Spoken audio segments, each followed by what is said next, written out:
Well, hello, and welcome to Thursday morning and 10 with Tom. It's good to be with you this morning. And today we're talking about one of my favorite moments from The Wizard of Oz. That time, every time in the movie, where the cowardly lion wants some courage. Courage is our topic today. You know, having courage doesn't mean that we feel no fear. Rather, it means that we have a willingness, even a readiness, to proceed and go forward in spite of our fear.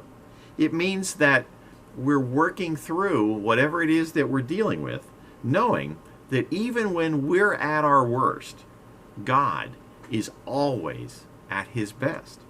So it's important that we can choose to have courage even when we feel destroyed or that we're going to be destroyed, because we're trusting that God is enough. You know, I love the first chapter of Joshua. Joshua is getting ready to take over for Moses, which certainly could not have been an easy job. And Joshua is going to be in charge of taking the people of Israel to the Promised Land.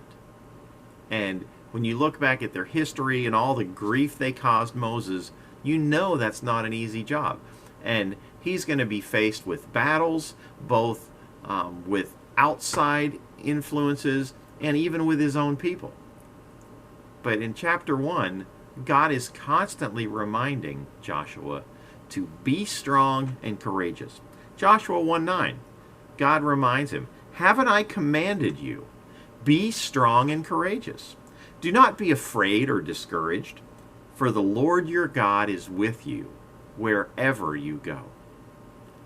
Be strong and courageous. The 27th Psalm, verse 14, says to wait for the Lord. Be strong and let your heart take courage. Wait for the Lord. Wait patiently with courage. God is on His way. In the New Testament, we see in 1 Corinthians chapter 16, verse 13, the command to be alert, stand firm in the faith, be courageous, and be strong.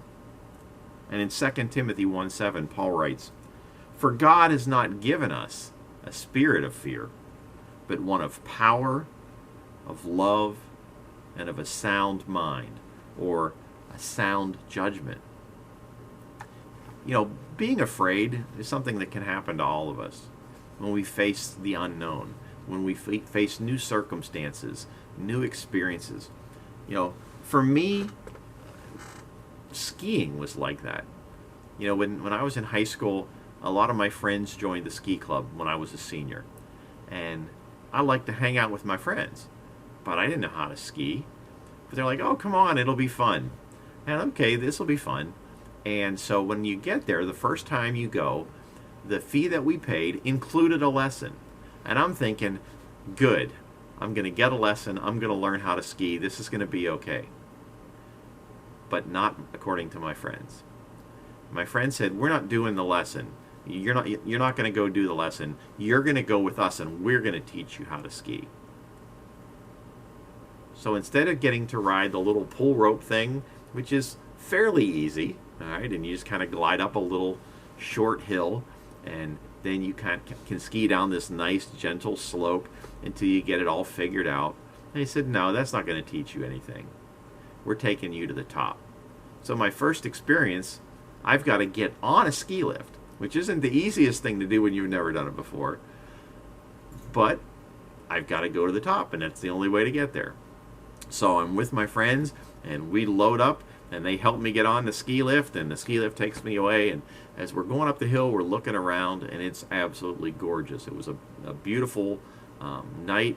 It wasn't going to stay that way long, but as we're going up, I'm looking around, and I'm seeing all the lights lighting up all the trails and all the slopes, and this is pretty cool. But then when you get to the top, you don't get to enjoy the ride anymore. You've got to get off. When you've never skied before, getting off the ski lift is terrifying. And so we got to the top, and when I went to get off, my skis went and they kind of pushed me to get me away from the chair so that the chair didn't knock me over. And of course, I went about 10 feet and fell. And they're like, that's okay, get up. Well, I don't know how to get up. So they had to show me how to get up, but they had to get me out of the way of all the people that are getting off the ski lift. So they're basically dragging me through the snow. And that's how I started my night. So at that point, it began to rain. So now I'm not only going to be wet from falling in the snow a lot, but now I'm getting soaked by the rain. Turned out God knew what he was doing. That was a blessing in disguise because it slowed down the speed of everything on the slopes. God knew what he was doing, even though I was scared. And so we got to the crest of the hill, and they said, the first thing we're going to teach you how to do is fall. Well, I'm like, oh, I don't want to fall. But you need to know how to fall. But I don't want to fall. Well, you're going to fall.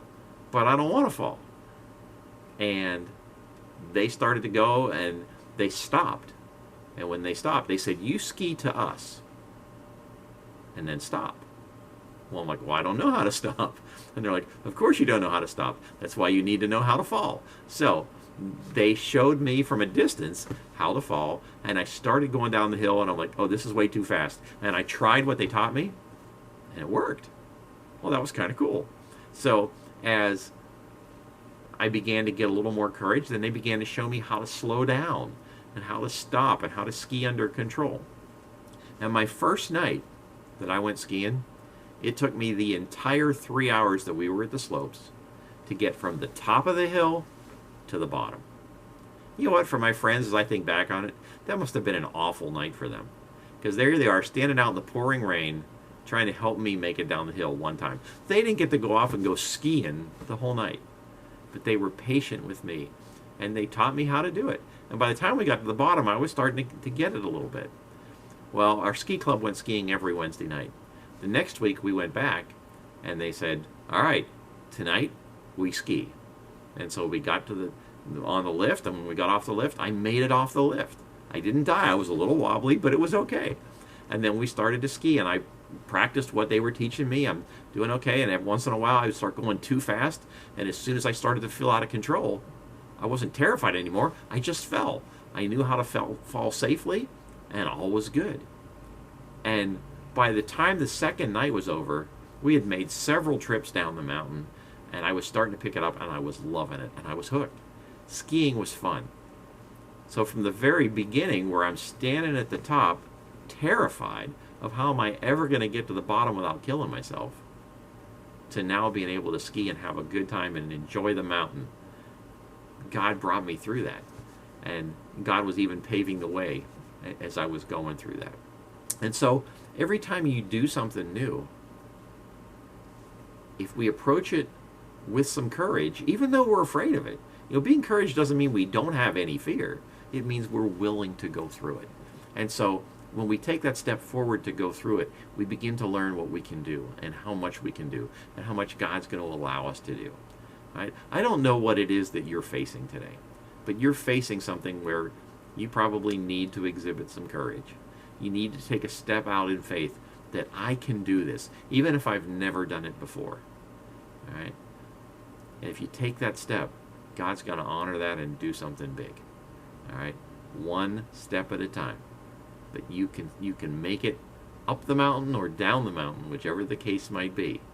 You can do it safely, but you got to start by moving forward. So have courage, be strong and courageous.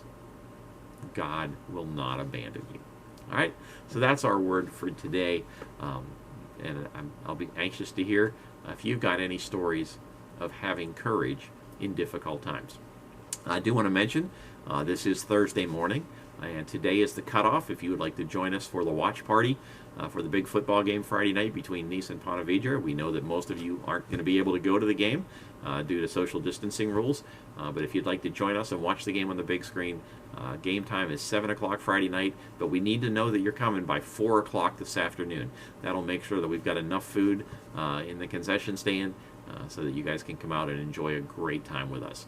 The game room will be open, so if you want to play pool or you want to pull the board games out, we'll also be able to play Gaga until it gets dark.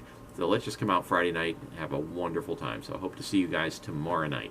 And if not, we'll see you sometime this weekend. Don't forget, senior highs. After youth group Sunday night, we're going over to Willie Jules for a little while and have a good time over there. And just make it a great rest of your week. Have an incredible weekend. Hope to see you Sunday or Friday. And if not, we'll see you next week on 10 with Tom. I love you guys. Have a great day.